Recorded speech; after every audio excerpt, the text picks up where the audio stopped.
Hello everyone, this is LG Flatron Plus TV, and in this video I will show you how to hard reset this LG Flatron Plus TV. So without wasting any time, let's jump on the video. First turn on the TV switch, and here is the LG TV power switch. You need to tap and hold it until your TV is turned on. So tap and hold like this.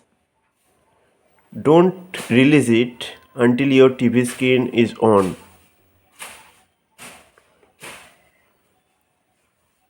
It may take some times.